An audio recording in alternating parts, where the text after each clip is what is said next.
हम भी न दीवाने हैं, नहीं किसी से डरते हैं। हम भी न दीवाने हैं। ना डरना है, ना दबना, ना झुकना, ना बिकना है, ये भी ध्यान रखना है। अगर किसी लालच में बिक गए तो खत्म हो जाएगा सारा मूवमेंट।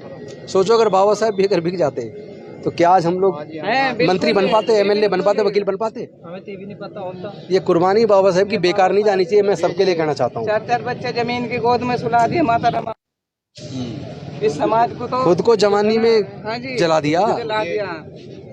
ऐसी थोड़ी ना हमें ये मिला जो आज हम खुशहाली का जीवन जी रहे हैं। बिल्कुल।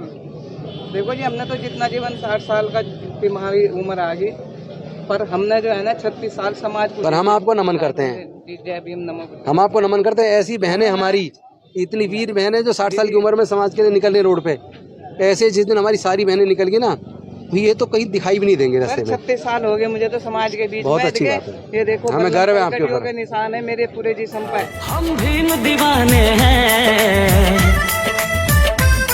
हम भी न दीवाने हैं, नहीं। और दूसरा हमारा तो भाई तो नहीं हो सकते आप तो गार्जियन, मैंने पहले हमारा इतना बड़ा रिश्ता है जिसके आगे खून के रिश्ते कमजोर पड़ जाते हैं। बिल्कुल। ये विचारधारा का रिश्ता है, बिल्कुल। और विचारधारा के रिश्ते से बड़ा कभी खून का रिश्ता नहीं हो सकता। एकदम ठीक है, और बिल्कुल मजबूती के साथ साथ खड़े हैं मरते दम तक। हम उसी पे मरते हैं, हम भी न दीवाने हैं, नहीं किसी से डरते हैं। हमारे मार्गदर्शक बड़े भाई राजेंद्रपाल गौतम जी हैं। ये नाम कोई छूता नहीं है, इस नाम को सब जानते हैं कि ये नाम क्या है, और ये भी सब जानते हैं कि इन्होंने अपने मंत्री पद को क्यों ठोकर मार दी। तो मैं चाहूँगा कि भाई आप यहाँ आए हैं सहयोग में, समर्थन में, परिवार के बीच, आप मार्गदर्शन जरूर करें।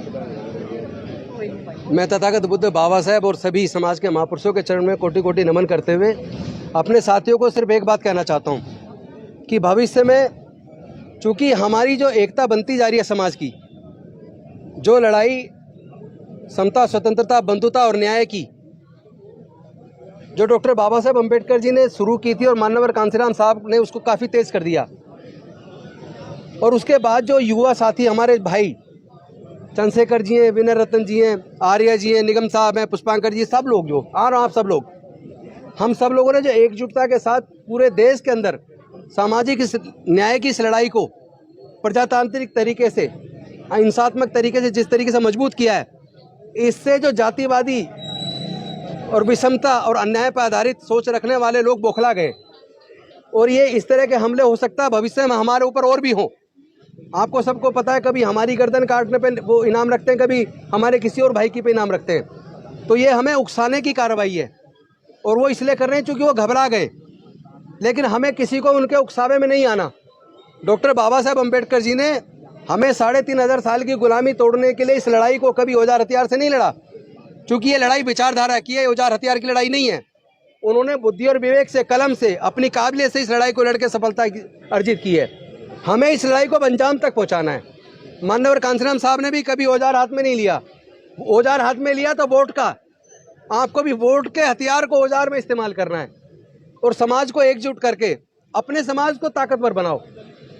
और ऐसे नेताओं को जो संसद विधानसभाओं में जाके गूंगे बहरे बन के बैठ जाते हैं और समाज की लड़ाई को नहीं लड़ते, मैं कहना चाहता हूँ चाहे कोई भी पार्टी का नेता हो, अगर हमारे भाई पे चंद्रशेखर पे हमला हुआ है जानलेवा, कम से कम उन्हें निंदा करके सुरक्षा की मांग तो कर देनी चाहिए। उसमें किसी का क्या घट जाता है?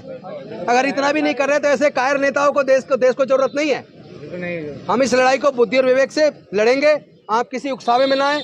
अगर इस तरह के हमले करके वो हमें उकसाना चाहते हैं कि हम लोग भी उन्हीं की तरह औजार हथियार हाथ में उठाएं, तो मेरा निवेदन है कोई भी व्यक्ति औजार हथियार हाथ में उठाने की बात ना करे, लड़ाई को फिजिकल लड़ाई की बात ना करे। ये लड़ाई तो बुद्धि और विवेक से, दिमाग से अपने को एकजुट करके और संवैधानिक तरीके से, जैसे बाबा साहब ने लड़ी, माननीय कांसीराम साहब ने लड़ी, हमें भी इस लड़ाई को एकजुट होकर हम लोग संकल्प ले रहे हैं पूरे देश में अपने इस बहुजन समाज को एकजुट करके इस लड़ाई को तब तक लड़ेंगे जब तक इसे हम सफलता अर्जित नहीं कर लेते, जब तक देश से जातिवाद को जड़ से खत्म नहीं कर देते, जब तक विषमता और अन्याय पर आधारित व्यवस्था को जड़ से खत्म नहीं कर देते, तब तक हम लोग इस लड़ाई को लड़ते रहेंगे। इसमें एक राजेंद्र गौतम, एक हमारे चंद्रशेखर भाई या विनय रतन, क्या हमारे अगर 10-20 लोगों को वो मारेंगे तो समझ लेना जितने मारेंगे उतने 1 लाख से गुना कर लेना। अगर 10 मारे तो 10 लाख, 10 लाख चंद्रशेखर, 10 लाख राजेंद्र गौतम पैदा हो जाएंगे। मुसीबत उन्हीं की आनी है। इसलिए इस लड़ाई को दिमाग से लड़ो। ये विविधताओं का देश है। भारत में विभिन्न जाति, विभिन्न धर्म, विभिन्न संस्कृतियों के लोग रहते हैं और यहाँ सबको समान अवसर संविधान देता है।